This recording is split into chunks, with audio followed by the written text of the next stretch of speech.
I'm Abby Glassenberg, and this is Walshing Apps. On today's show, I'll be talking with Tara Swiger and Stacey Trock.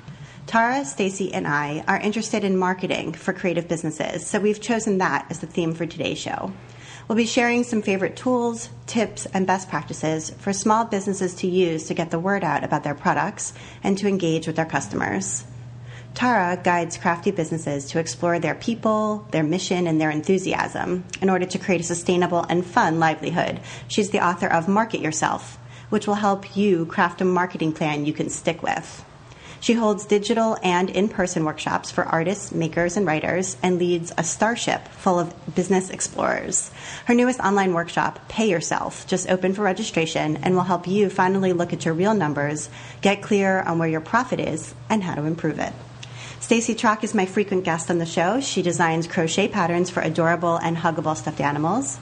Her pattern is easy to follow and take the mystery out of crochet. She's also a teacher on Craftsy and is the author of 3 books. You can find Stacey online at freshstitches.com.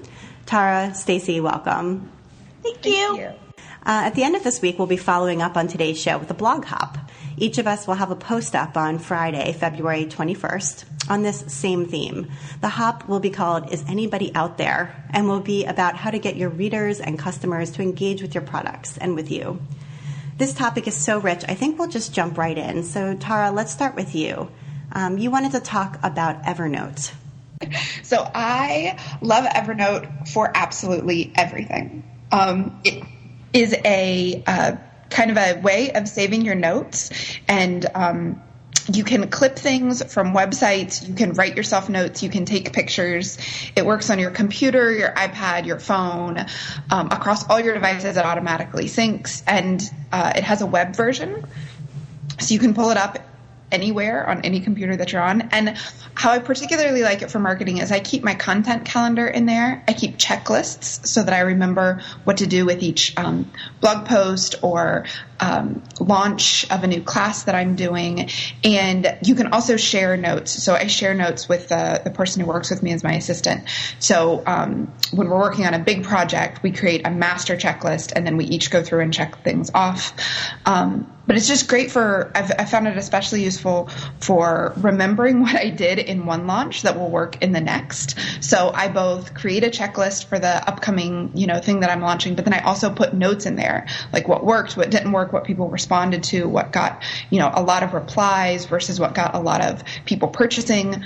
And that way, then I can go back and look at those notes again and again, and they're kind of all in the same place in a folder that makes sense, and they're accessible from anywhere.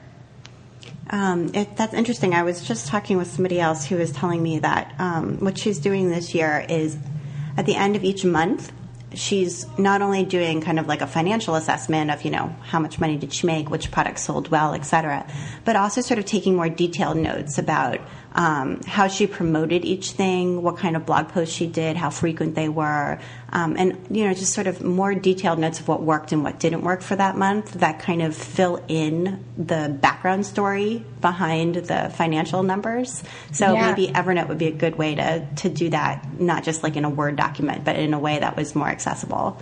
Absolutely. And I mean, so you can use Evernote for everything. I often work in a coffee shop, and so I consider the people who also work there on their own business as my coworkers. And so there's several people who use it for all different kinds of businesses, for sales jobs and pastors. And it's just a great way of collecting both what you read online, because you can get it's called Evernote Clipper for your browser, and you can clip kind of what you're reading, and it will save a selection, the entire article, the entire web page. So you can save that and read it later, or, just have it for research material. And then you can also save all of your own notes. So when I write every day, I save whatever I wrote in Evernote in a special folder so that I have access to it again. I can find it easily. And it's very searchable, and you can use tags, and I'm obsessed with it. Do you compose blog posts and things like that? Like, is it a word processor as well? It is a little bit. When I copy and paste it directly into WordPress, there's sometimes some issues with like line spacing. But so it's not. I don't know if I would use it as a word processor. It's like I use Google Docs if I'm going to write a PDF for a class worksheet. I'll just go on and compose it in Google Docs, but I'll make all the notes about it in Evernote, and I keep my class notes in Evernote so that when I'm teaching a class, I can pull it up on my my iPad and have it in front of me, because Evernote doesn't need to be connected to the internet for you to open all of your notes in it. So if you don't have service, or you're on an airplane, or like I often teach in spaces that don't have any kind of Wi-Fi connection, as long as I've synced up my Evernote on my iPad to the computer before I left the house, I can open my notes and have them all there for me to talk from. And I've tried to use a lot of other apps that require internet connectivity and have been really disappointed when you're somewhere teaching in the middle of North Carolina in the mountains and you can't get even cell phone reception, and so you can't access your notes. That's a scary thing. So that's another reason I love Evernote. Super. Is it free? Do you know if Evernote is free? It is. It's absolutely free. I pay for I think it's called the business edition, because it lets me share more things for more people, and that's just $5 a month. But you have massive amounts of storage for free. Okay, that's great. That's a great tip. All right, so Stacey, you wanted to talk about some plugins to make visitors take action. Yeah, and this is something I've actually been really slow to get on the boat for. So I've had a blog, I guess it's been since 2008. It's been a while. And I guess I never really thought about the issue of when people come to your site, what are they going to do with that information? So I write this great blog post on how to crochet on the wrong side of the foundation chain. And I sort of assumed, if people like it, they'll copy the URL and they'll put it, in their Twitter app and they'll tweet it. And that's really not practical for a lot of people to do. So just this year, I've gotten on the bandwagon of finding some plugins that actually make it easier for people to share the information and to take action. So there's two, and I think, if you use I use WordPress, so if you use a different blogging platform, you might have to find ones of different names, but I think the concepts are there for any blogging platform. One I use is called What Would Seth Golden Do?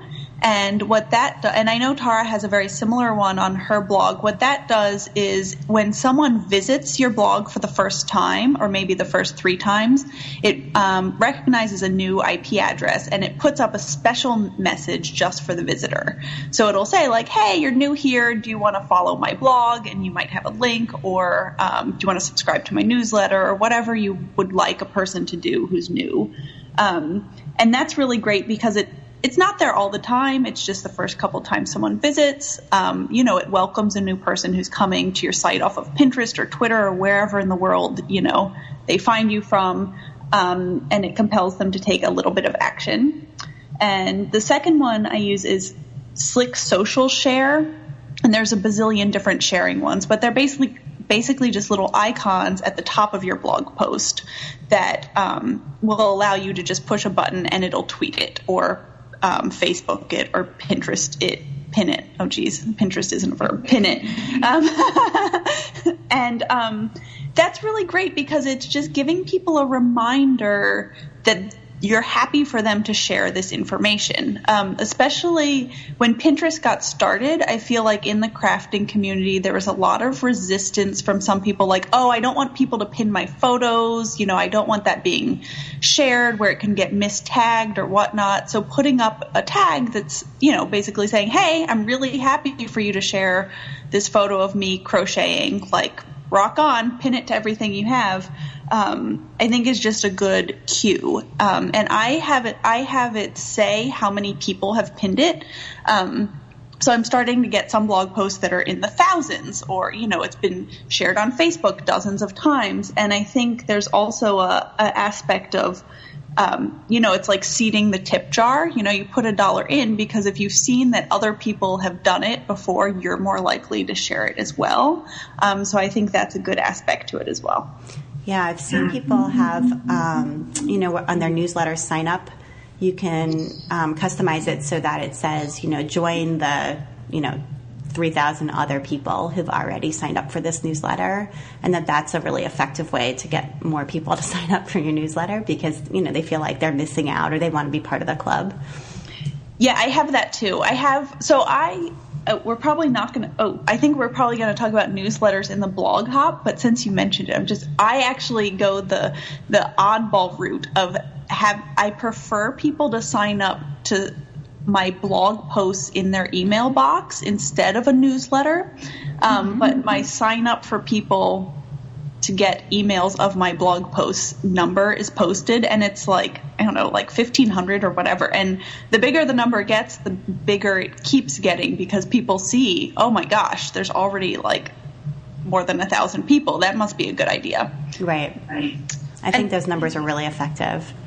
We are going to talk about newsletters, so I think that's a big topic. So I wanted to talk a little bit about just a few little tips for email, about sort of how to structure an email and some email do's and don'ts. So if you ever get an email from me, especially if it's the first time you've emailed me, you just bought something or you have a question for me and you just wanted to email me to tell me something, I almost always sign my email keep in touch.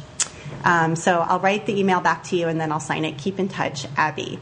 And, I started doing it maybe 6 months ago, and people keep in touch. I feel like if you tell them keep in touch, they feel like there's an open invitation to email you again. So, they bought the pattern today, and a month from now they've finished, sewing the stuffed animal, and then they'll email me again and say, hey, I'm keeping in touch. Let me show you a picture of what I made. And then, that gives me another chance to talk with them again and to post their picture on my Facebook page, and maybe they'll buy another pattern or, just comment on a blog post, and they kind of become part of the community. And I feel like it really leaves that door open of being approachable. I'd love to hear from you again, So that's one tip for me. So I'm sure if you email me now, you'll get my keep in touch. I also think that I've been trying to not end my emails with let me know. So it's really easy, you write a whole email to somebody, maybe a pitch email, hey, I'd like to guest post on your blog, or I have an idea, we could work together, and then you write this whole great thing, and then at the end you say, okay, well, let me know, and then you say, your name. Well, let me know is sort of this, I don't know, it's kind of passive-aggressive to me, or it just doesn't strike me as an active way to end what otherwise is a really sharp email. So I've been trying to force myself to not say let me know, and then to instead say, so let's choose a date. Would you rather February 21st or 22nd, and kind of end it with an active thing, or end it in a way that Tara actually emailed me a while ago, and I loved the way that she ended her email to me, which was just hit reply and. Do you remember that, Tara? I do that in all my emails. So I also do that in my, we're going to talk about email newsletters, but when I send out a mass email to a bunch of people, whether it's a newsletter or something else, I often say that because I'm surprised by what you're telling the person the exact action that they could take next. And I think that that's helpful because often I read an email that has no clear ask. And I wonder, so what do you want me to do? What is the next step to for whatever you're asking me? Totally. So I've been using just hit reply, and I do feel like it can be bossy if you use it too much or in the wrong context or with the wrong person. But I had somebody recently guest post on my blog, and she wrote this really nice guest post and sent it to me. But there were still a few lingering questions about her, what she was saying that I wanted to make sure we included in the guest post. So I said, this is terrific. Thank you so much. And could you just hit reply and tell me X, Y, and Z? And you know what? She totally did. Within 20 minutes, she emailed me back and was like, oh, sure. And she filled in those gaps and made the post a little bit better. So I'm big on my new, and sort of just, instead of let me know, I now have just hit reply. So those are my two. Sorry, go ahead. I think for the second thing you said was really good. So just hit reply, is forceful in a certain way, but I think could you reply with blah, blah, blah is still a really polite, actionable thing to do. Right. If someone, if it's maybe, not quite, at that level yet or whatever, could you reply with blah, blah, blah, or it'd really help me out if you sent me blah, blah, there's ways of toning it down that would work for all occasions. Right. Exactly. And are a little bit more active. And I like, as Tara said, like it's an ask and you need to have some sort of ask in there. So, okay, those are my email tips. So, okay, now, Tara, on your list was newsletters. So let's dig into newsletters. So the thing I want to first clarify is when I say newsletters, I don't actually mean, newsletters in the sense of and here's a roundup of everything that happened this month, which is kind of the Christmas newsletter way of approaching it. And I know that when the ability to send email newsletters first started, that's what a lot of people did. But so what I'm talking about is actually an email list that's managed with email software. So you're not trying to keep a list of all of your customers or people who want to sign up to get notified of things. So you use email software to keep up with the list, and they can add themselves automatically and they can remove themselves automatically. And then you send them what they want to be sent. And so, the first step is to clarify in your ask in your sign up form what it is you're going to be sending them, because then the people who sign up for that truly want to receive that information, and then you send them what they want to receive. So like Stacey mentioned, subscribing to her blog posts, and in my sign up form on my website, you can actually choose one or the other or both. So I prefer also for people to get the blog posts in email versus an RSS reader. And so you can choose when you sign up, do you want the daily blog posts or do you want the weekly lessons? Or some people choose both. And that way, so then what I send them each week is actually a weekly lesson on, whatever it is that I'm talking about that week, whatever kind of lesson or subject we're covering about having a crafty business. And so what a lot of my clients do who have Etsy shops is that they send, sign up if you'd like a notification with the newest things that I've added to my shop. And so they send that, with pictures and really gorgeous descriptions and pictures in the email. Other people do a great job by sending, sign up for my list if you want to help influence what I make. And then they send questions like, do you like this color or this color? Should I make a giraffe or a rhinoceros next? So there's a bunch of different ways of using it that's not really here's what's happening in my business, but is more useful to the reader. And the more useful you make your emails, the more likely they are to be opened and clicked. And of course, the more your reader is going to love you and hopefully turn into a customer. So the reason why I love them so much is because emails go directly to your inbox, where a blog post sits there on your website and waits for somebody to remember to come look at it. An email goes to the place where I'm checking every day anyhow, which is my inbox. And also it's a lot more personal. So like we were just talking about hitting reply. I always include that in most all of my emails that I send. People do. They reply and then we're talking to each other. And I know we're all going to talk more about customer engagement in our blog posts that are coming up, but that is that's just the best thing ever to have somebody reply and talk to you and have a real conversation. It's great for sales because they remember that you're a real person and they feel more connected to you. But it's also just great as a solo entrepreneur working at home, kind of alone in your studio. It's really nice to be talking to the people who like or are interested in your work. And what software do you use for your newsletter? I use MailChimp, and it's free for up to, I think it's 20,000 sends. So that doesn't mean 20,000 subscribers. That means 20,000 emails you send through it. For most of us, that's plenty. Of course, as you grow, then there are very affordable payment plans. But there's also, so I love MailChimp and I tell everyone to use MailChimp.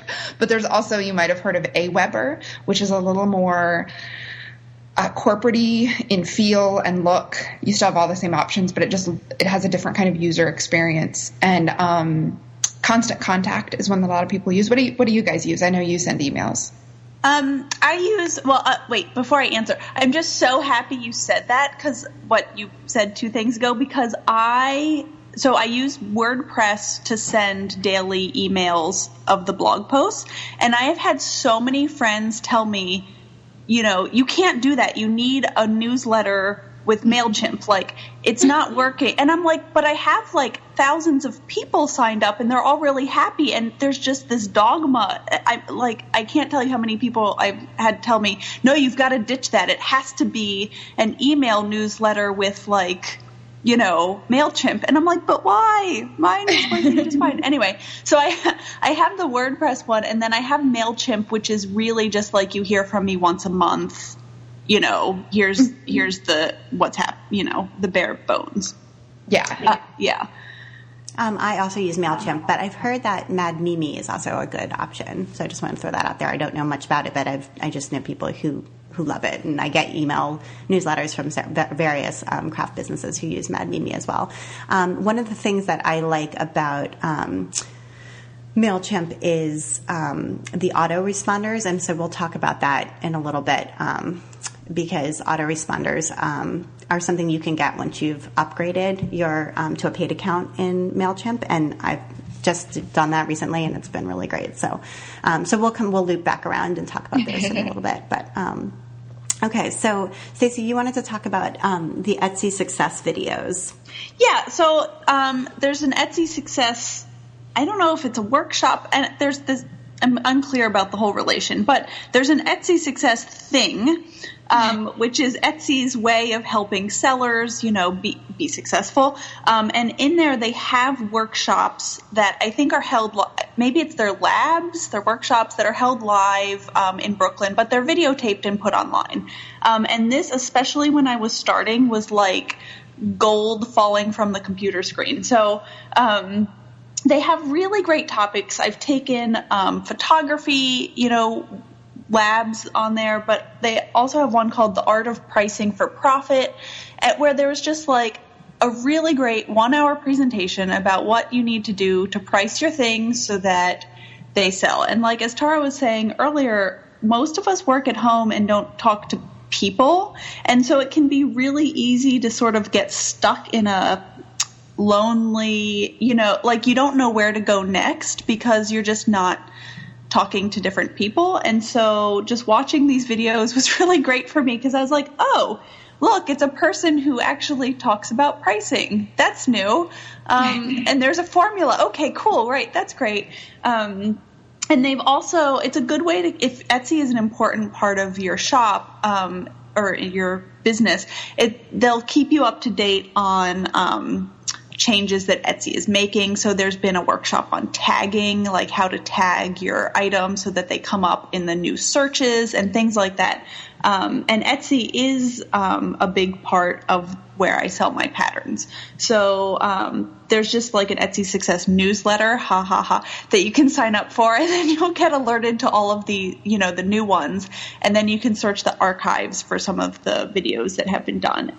And it's just a really great resource. You know, if you sit and once a week you either read through or watch a video, you know, you'll be better off that way than you were before. So it doesn't have to be something where you sit and like do the whole thing in one day. You know, you can kind of dip in. Okay, so that's a great resource. I wanted to just add one more thing about emails, which is having an email signature. So one of the things I've realized is that you never know who is interested in what it is that you do, especially if you run a business that's essentially based on a luxury good, like you make artwork or you make clothing, or if your business is based on a hobby. So, you know, Stacey and I design patterns to make stuffed animals. So it's definitely, you know, for most people, a hobby. And so you just don't know who's interested in those things. You know, it might be your child's teacher, the doctor, random people who, you know, you might be sending emails to. You know, maybe most of them aren't interested, but a few of them are, and you wouldn't guess it. So I think it's a good practice to just have at the bottom of your email an automated signature that comes up that just has, you know, maybe your blog, your Etsy shop, maybe a little tagline first to say like what it is that you do. You know, like I design sewing patterns for cute stuffed animals. Come check them out. And then you have your blog, your Etsy shop, you know, maybe another online shop. If you're really active on Twitter or you're really active on Instagram, wherever you might be, where people can kind of get a sense of what you're making and what you're doing online. I've been shocked when I email people and I don't even remember that the signature is there. I just like send off an email. And then I get emails back from the most random people. Like my daughter is just getting evaluated for speech therapy, and her speech therapist, is now interested in buying some patterns. So, I think that it's just a good practice to have an email signature. Do you guys both have, I know Stacey that you have an email signature. Okay, so I have a story about the email signature. So I always have it at the bottom like Abby does, and I forget about it. And I made a coffee table, and I bought these hairpin legs from Etsy, but I bought the wrong size. So I sold, I was selling the wrong ones on Craigslist. And so this guy comes over to buy them, and he was like, my wife saw what you did, in your email signature, and she wants to buy one. And I thought, this was the classic case of like, oh, sorry, I don't really sell the animals, they're just the patterns. And he's like, yeah, I know. I want a squid pattern and a whatever. My wife crochets all the time. And it was great. And so, yeah, stuff like that really happens. It does. And you never know where those customers are going to be locally, or, just whoever you might be interacting with. So if you don't have an email signature set up, they're usually something automated you can do within your email program. And, it doesn't have to be anything fancy, but you should have some, hyperlinks so that people can click straight from your email, and it will open up the web page, and they'll be able to take a look around and see what it is you do. So, and I think one thing that's interesting is someone you have a personal connection with ends up being such, I don't want to say a better customer, but they're so much more engaged with you and you with them because you've met them or you've interacted with them. So I have a ton of signups for my kit club from Pennsylvania, and mostly the Pittsburgh area. And that's because I have done the Pittsburgh Knit and Crochet Festival, and I've met these people in person, and we remember each other. And so it really, you stick much more when you have this connection. Yeah. And I think that gets really at the heart of what we're talking about this week, which is sort of the personal connection that you make, whether it's, through listening to somebody's podcast, meeting them in person, going to one of their workshops, taking an online workshop, but, or even just signing an email with Keep in Touch. But having that sort of personalized connection really makes people faithful and more interested, more loyal, and it gives like a human side to your business. So, it can be pretty powerful. Okay, so we're back up to you, Tara, and now we can talk about autoresponders. So this is part of what I love about, maintaining an email list and having a way to email them with newsletter software is that, let's back up. When most people hear about autoresponders, they think about those out of office messages that you get when you email someone who's set up. Those are also called autoresponders to say, I'm really swamped with email. I won't be getting to you for a few days or something like that. What I'm talking about is a message that your email software will send out automatically when your subscriber takes an action. And the easiest way to do this is set it up so that when they join your list, they get messages. But it also might be when they buy something, when they click a link, there's all these different actions that could prompt an autoresponder. But I like it for when someone first signs up for my list, they of course get the, congratulations, you've subscribed, welcome, this is what you can expect.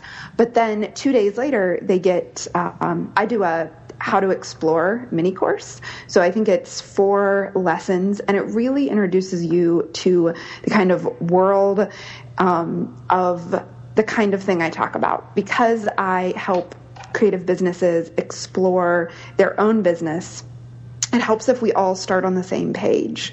So, what do I mean by explore, and what does that look like, and how much fun it can be? And it really introduces you to a lot of the metaphors I use and my personality. And if by the end of the mini course you're like, ugh, this girl drives me crazy, then you can just unsubscribe and you're not going to keep getting a weekly email from me. But if on the other hand you're like, this is hilarious and fantastic, then you're that much more likely to open up the later emails that I send you that are the weekly lessons or telling you about a new class. And I found all kinds of things have come out from my autoresponder. I had a bigger company, a marketing guy at a bigger company who liked them so much and found them so just kind of ridiculous that he emailed me and asked me to help him set up one for his company. And I get a lot of emails from people saying, like, this is great. I really appreciate it. I feel like I've gotten to know you over the past week or two, that they get the messages. And it's just a kind of a getting everybody on the same page before they get my weekly lessons. And I've had clients who are makers use this to introduce their best blog posts about their products. So if, you sell patterns and not finished items, then one of the first messages could be talking about that. Or if you have I know, Stacey, you make amazing tutorials for your crochet pattern buyers to use, and an autoresponder that introduce them to your top tutorials so that then they can feel comfortable buying a pattern and knowing that your tutorials are going to help them actually complete it. That kind of thing really gets everybody on the same page, because what you find with blog posts is that the people who read it when you post it, that's great, but you're going to have thousands more people come to your site and your newsletter list and your business, 2 years later who don't know that tutorial is there and is awesome. And so an autoresponder is a great way of introducing your best content to people as soon as they meet you, no matter when that is. Absolutely. And it gives that content new life. So, writing a great blog post or creating a great tutorial takes a ton of time. Sometimes it can take a whole day to make something that's, really outstanding. And as you said, it just sits there. And, a lot of people, for example, might visit your site and sign up for your list from Pinterest or from following a link somewhere. And they don't really know or take the time, because we're all busy, to go through your whole archives and find out everything else that you've already created. And a few people will do that. I've had people who've read my entire blog from the beginning, which is amazing. But, most people don't do that. And so this is a way to say to them, thank you for signing up, and here's my highlights. And that really, brings them in. So I want to set up some more autoresponders, because you've got some great ideas for other ways to use them. I love the 2 days out. And I know that there's other ways to use them for specifically for what people buy or what they're clicking on. And I haven't gotten that far, but I have set up the one that goes out an hour after you sign up for the list and gives you sort of, here's some great free patterns that I have. Here's, my top blog posts about business, my top blog posts about blogging, my ebook, et cetera, and so forth. And it, I can't tell you how high that open rate is. It's much, higher.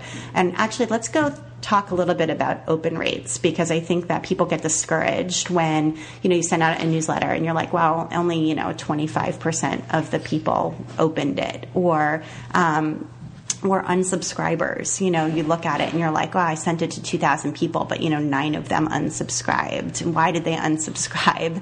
And so, Tara, do you have any tips on sort of not taking that personally and what those numbers really mean? I do. I do, because number one rule is don't look at your unsubscribes, because they can't give you any information. You can't possibly know why a person unsubscribed if it was that message, and you shouldn't send any more of those messages. If it was that day in that person's inbox that they were like, I have to clean out my inbox. I regularly subscribe to, I'll find a blog. I'll do that thing where I read all of it. I'm like, I love this person. I subscribe. And then I will go through periods of finding lots of new people subscribing to a bunch, and then periods of, purging everything, because I'm too busy to read all those emails. So I just unsubscribe to all of them, knowing that if I like the person and the content, I'm going to come back later. And that has nothing to do with whatever message they just sent me. It's not like I was super offended, so I unsubscribed. But that's how it feels when you look at an unsubscribe number. And I know that MailChimp and a lot of other newsletter softwares will let you get email updates when people unsubscribe, and I heartily recommend that for your mental health, you do not get those updates. because like I said, they don't teach you anything. They don't tell you something about your business, and it's much better to spend your time measuring things that tell you something about the health of your business, like your subscriber rate. How many new people subscribe in a month is super useful. And also, MailChimp will tell you the rate of subscribes you need to keep in order to keep your list steady. So like if you're getting 9 unsubscribes a month, then you need to get like 9 or 10 new subscribers to replace those unsubscribers. That's an important number, because you have more unsubscribes than new subscribers, then you need to change something. It's not necessarily that people hate you. You just need to find, more people to sign up and get better at letting people know why they should get on your list and then why they should stay on your list. And I think that it's, your time is better spent coming up with really helpful, useful, interesting content than by looking at what people don't like and what they unsubscribed from. Yeah, and I think the same thing goes for open rates. Yes. Because I think that, it's important to realize that having, a 40% open rate is actually a good open rate. And that's what I was going to say is that a MailChimp will let you know the industry standards, like in your industry, which maybe is like e-commerce. And most people are happy with a 10%. Like in the email marketing industry, 10% is considered a good open rate. So if you're getting higher than that, then you're doing fine. And if you want to improve that, then you can test out different subject lines and see what kind of subject lines get open. But that's the extent of thinking and obsessing about open rates that I think most people should do. I think not obsessing about the negative and working on creating interesting and useful content is really good for everybody, for everybody's mental health and everybody's business. So, before we bump off this topic, Can I just say something back to the autoresponder thing? I'm the kind of person, I really don't like paying for things monthly. Like I try to keep my business costs as low as possible until I absolutely can't function anymore. And so I have yet to upgrade to the MailChimp paid thing. And I also, and since I'm keeping my subscribers on WordPress, I don't have the number that requires me to bump up. So when someone makes an Etsy purchase from me, I have an email template and I just copy and paste their email address and send it out. So it's not automatic, I guess. It takes me like a couple minutes a day. I go through all my Etsy purchases and do it, but it has all of the same content that you guys were talking about, like, hey, here's how to get started. Here's how you follow me on Twitter and whatnot. And I think it's a really good option for people who aren't ready to take the plunge to a MailChimp monthly expense, because I know for sure when I was getting started, paying $20 a month was sort of like, half of my business. So absolutely. I mean, affordable, means different things to different people. So an email template, and almost every email system has a way of making a template that you can pop some photos into and stuff, is a really good way to create your own autoresponder. Well, and to that, like I also do that. I send out, friendly thank you emails to purchases. So even, the autoresponder in MailChimp is really just to the people who have subscribed. So absolutely, like having it automated is no excuse to not still send out, proper thank you emails to all the customers. And you're right, that's a great free option. And I do the same thing. And one of the further positive things I've realized about sending a thank you email for every Etsy customer is then they know who to contact if they have a problem. So when they get the pattern, if it's for a lot of people, it's their first Etsy purchase. They get the pattern and they don't know where it is. They don't understand how to open it. Maybe they don't have Adobe Reader installed, so they can't open a PDF. All kinds of little things. Or they have a question, just they're sewing along and step 5 is confusing. Instead of going onto Etsy or into PayPal and filing a complaint or leaving negative feedback, they can say, oh yeah, she sent me an email. I'll just hit reply and ask her. And so it takes it away from Etsy, it takes it to you. And that gives you that sort of opportunity to interact with the customer one-on-one. Yeah. Okay. Can I also clarify something about autoresponders? Because I realized I didn't say this earlier. I kind of hinted at it. And what I'm really what I'm obsessed with with autoresponders is not just the one message, but an actual course of multiple messages. And you guys are both so great at creating educational content. Like, I would love to get an autoresponder from you that walked me from one tutorial to the next, so that I could increase my skills. Like, if I sign up, because you already have created all those tutorials, you know what I mean? Right. And autoresponders allow you to time the release of it. So I get one after 2 days, and then one after 3 days, and one after 4 days. And then I'm kind of, and maybe every day is a little much for some people, depending on a bunch of other things in your business, but or even maybe once a week.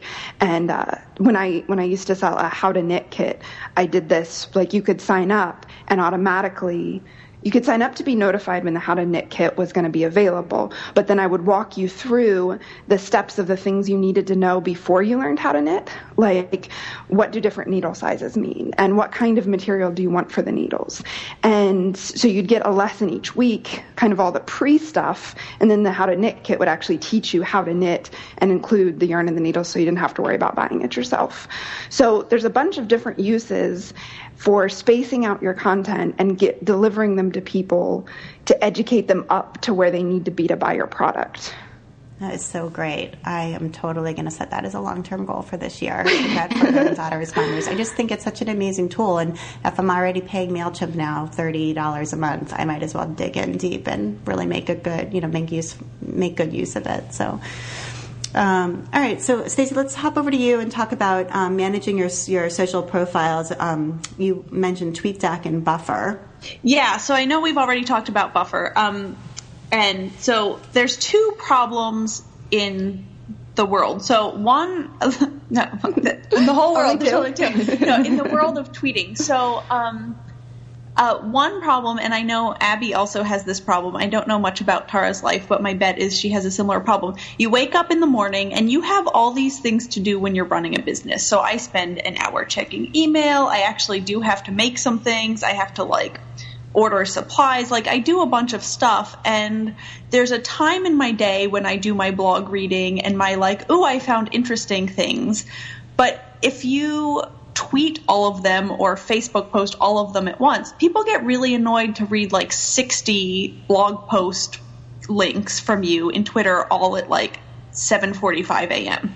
And then the second problem that comes along with that is when you're actually working, you're not tweeting, and so then you're quiet as a mouse for 12 hours. So scheduling tweets and other social media profiles, both TweetDeck and Buffer do this in different ways. So TweetDeck allows you to pick a time, and Buffer allows you to just say you want to tweet them, and Buffer picks the time that works best. And so when you find all these great articles that you want to share, you can just put them in a Buffer or a TweetDeck and then share them at times that are more appropriate for when people actually want to look at them.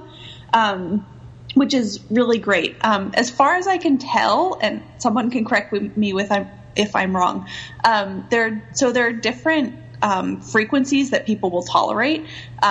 Twitter, people are more than happy for 5 posts an hour to happen.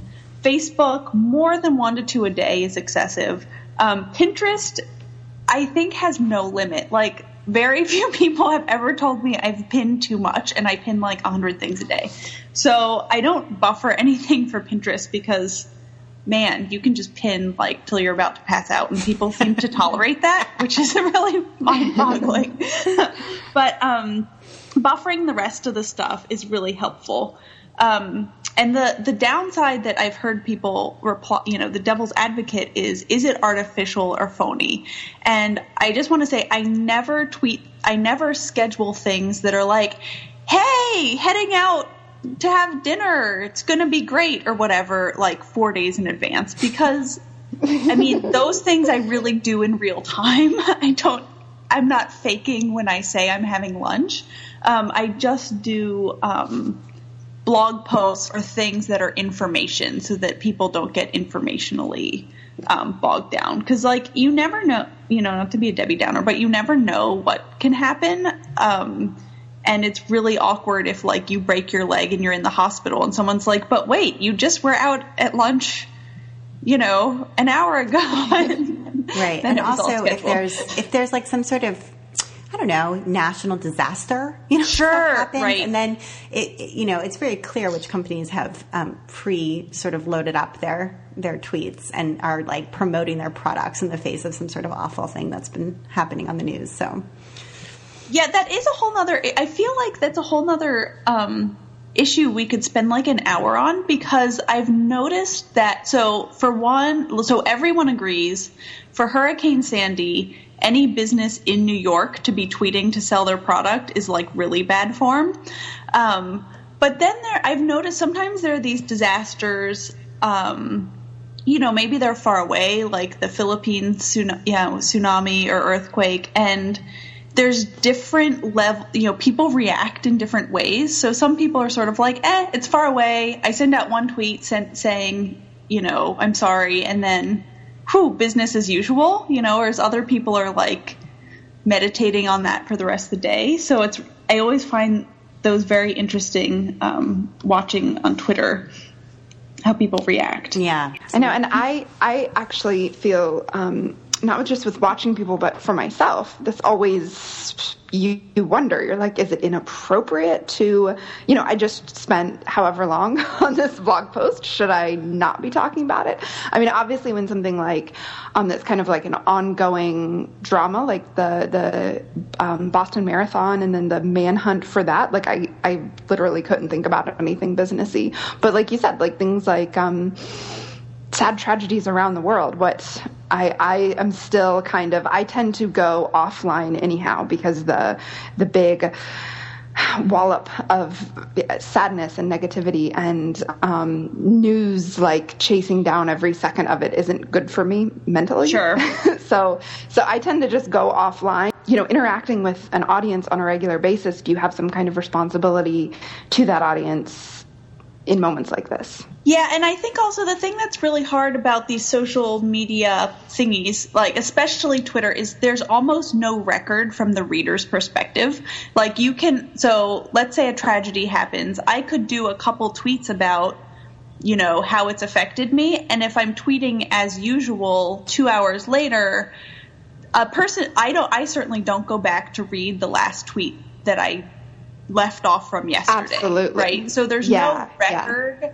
And so I think we all have to be very sensitive to that. Like someone, especially since I spend time in Australia, they're in a different time zone. Like someone could be waking up just hearing about this and you're on some other topic, and that can be really awkward. Yeah. With that. Right. I think all of this, though, kind of hits at a bigger issue, which is thinking of yourself as a public persona. And that actually sort of hits on what I wanted to talk about next. I think it's my turn. Yeah, it is. Okay. Which is about being polite and responsive, even when other people aren't. The people who are, emailing you, for example, aren't being polite to you. And really this is really gets at sort of removing yourself from the personal. When you run a business, there are people who have ideas for you. And some of those ideas aren't really appropriate for you. Sometimes they express them very strongly. Sometimes they're very angry, or they really disagree with what you're saying, or they're just sort of being lazy and don't want to look. And so they're just like asking again and again and again for something that's really obvious.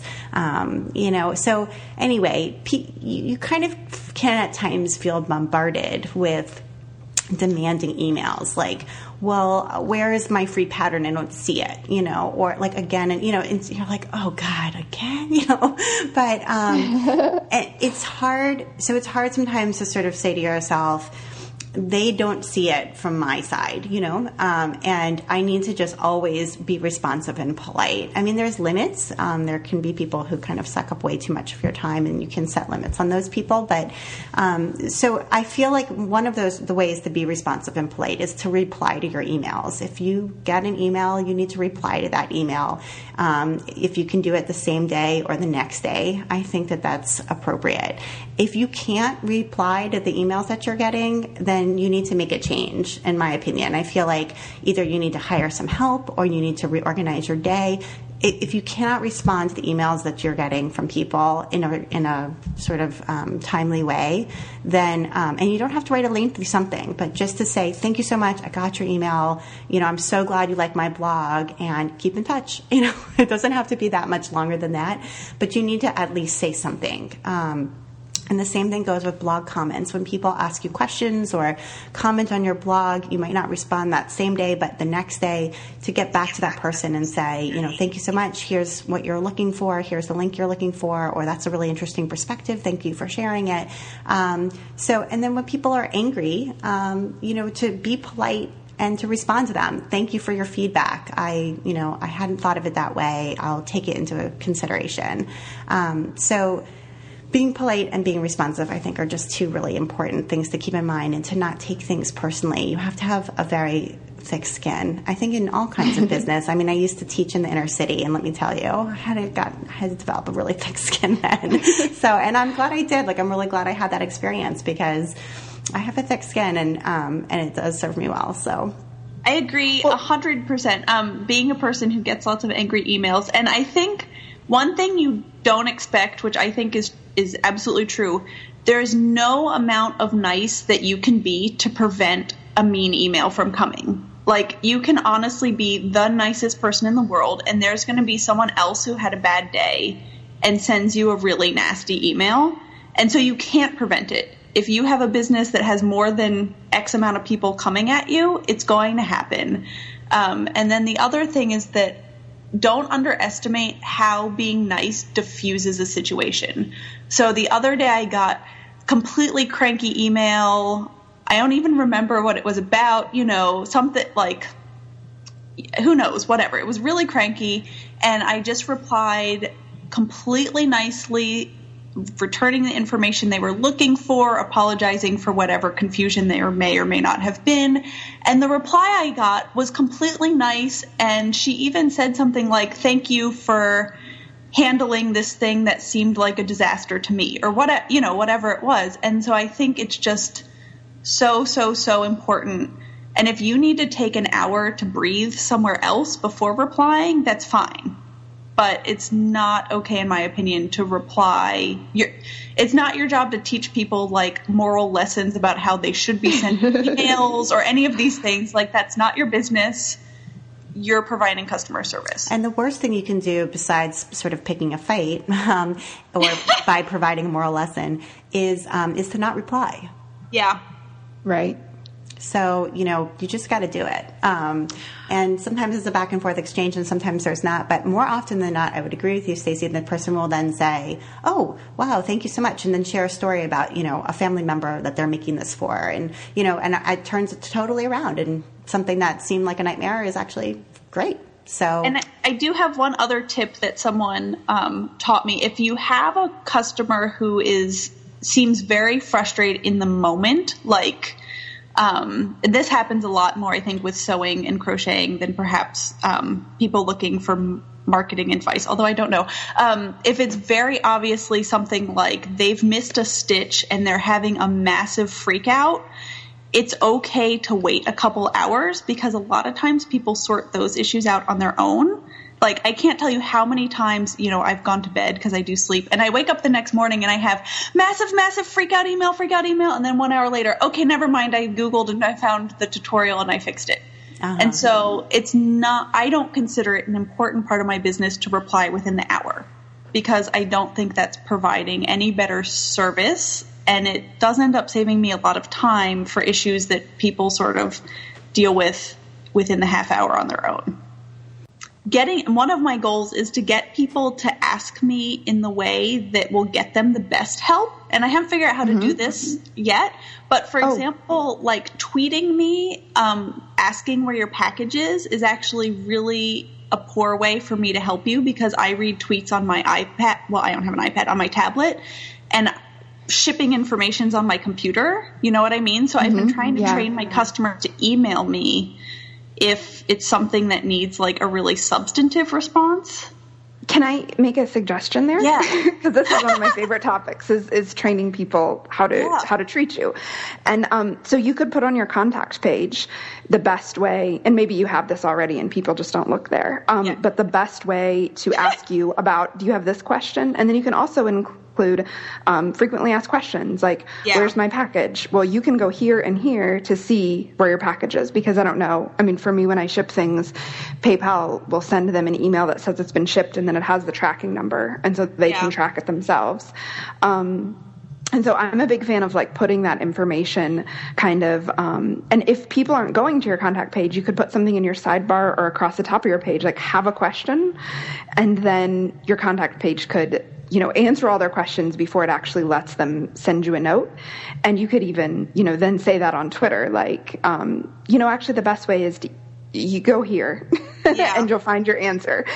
And, so that's one way. The other thing I was going to say about this whole like responding with calmness and kindness is I have a kind of a motto that me and my assistant use when she first started. I was like, this above all else is the message of my business, and that is assume the best.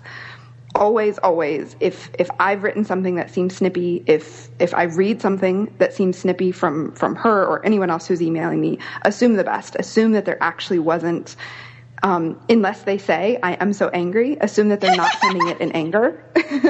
And instead, frustration or just confusion, because oftentimes when we are like, what's happening? I'm so confused. We come across an email as angry when it's really just confusion.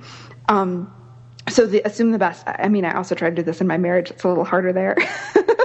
But in general, like communicating online, I always, and if I get upset about something somebody's written, I like go back and breathe deeply and think like, assume the best of this person. Assume that they are simply in a hard place. And so this is why I got this, as opposed to assuming that everyone, which this is what I experience a lot. I have many clients who have been like, people are stupid and people are awful and they just don't get it. And so they send me these messages and it makes me crazy. I'm like, well, that's one way you could look at it, but then you're always going to see that. And another way is to just assume that the people are frustrated and need help and that this is your role to help them here, as opposed to assuming that they're like stupid and dull and angry and an awful person. Yeah, I think that's really good advice because tone can be really hard to read in an email. Like you said, all these things, frustration, confusion, a kid with the flu who just puked on you, like all these things come out sounding like I hate you as a business owner, and they're just not saying that. Or even if they're typing on their phone, when you're typing on your phone, sometimes people just don't put in a subject line and there's no, dear whoever. It's just like a one sentence misspelled, right? But you just have to think, okay, well, maybe they're, in transit somewhere and I love that idea of assume the best. And I think actually maybe we'll end on that. Thank you. All right. Bye, guys. Bye. Bye. Bye. You've been listening to Washing Apps. The podcast airs on the first and third Monday of each month. My guests today were Tara Swiger and Stacey Trock. Catch up with Tara on her site, taraswiger.com, and with Stacey at freshstitches.com. And if you have something to say about the show or want some direct links to what we talked about today, you can find it all on my blog, washingapps.com. Thank you.